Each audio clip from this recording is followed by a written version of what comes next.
Sejumlah fakta mulai terkuak di balik pembunuhan Rini Maryani, perempuan yang jasadnya ditemukan dalam koper wilayah Cikarang Barat, Kabupaten Bekasi, Jawa Barat, 25 April lalu. Sebelumnya pelaku ditangkap saat berada di rumah istrinya di Palembang, Sumatera Selatan. Kabid Humas Polda Metro Jaya, Kombes Ade Ari Syam Indra dibilang pelaku dan korban saling mengenal lantaran bekerja di perusahaan yang sama.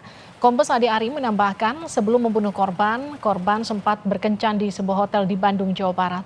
Usai membunuh, pelaku menggasak uang 43 juta rupiah milik perusahaan yang hendak disetorkan ke bank oleh korban. Ada beberapa hal yang ditemukan dari fakta penyidikan. Sementara tidak terlalu mendalam, rekan-rekan besok akan disampaikan lebih rinci. Yang pertama, korban diduga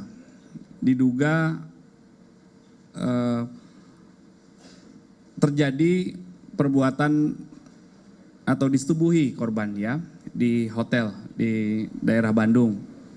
Kemudian korban itu kan membawa sejumlah uang yang akan rencana disetorkan ke bank. Uang itu adalah uang perusahaan. Uang itu juga diambil.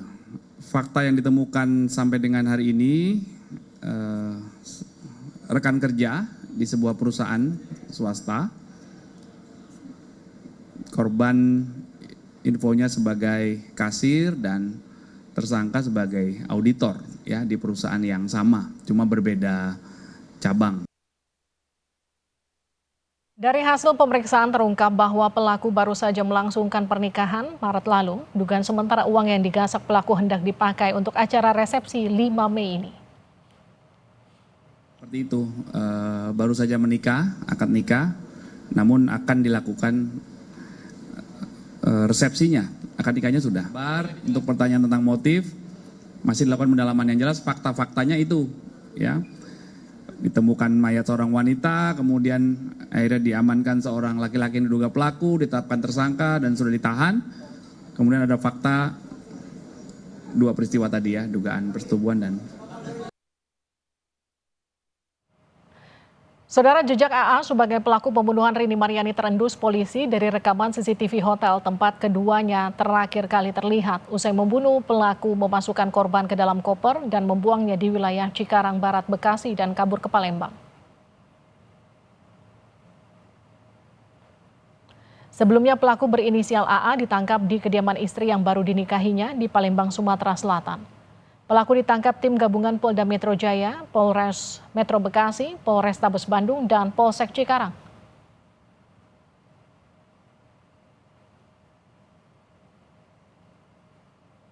Sementara itu suami korban meyakini pelaku membunuh sang istri lantaran ingin menguasai uang perusahaan yang hendak disetor korban ke bank.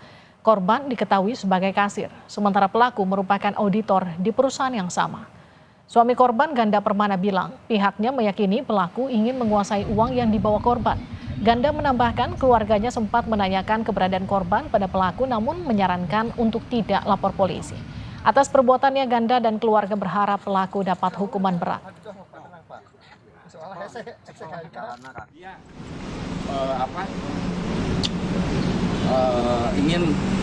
Ingin menguasai hasil setoran itu dan harta benda korban untuk biaya resepsi dari uang setoran itu. Kalau saya kepinginnya hukuman mati karena ini yang saya ikuti ini udah pelaku udah merencanakan. Kedua,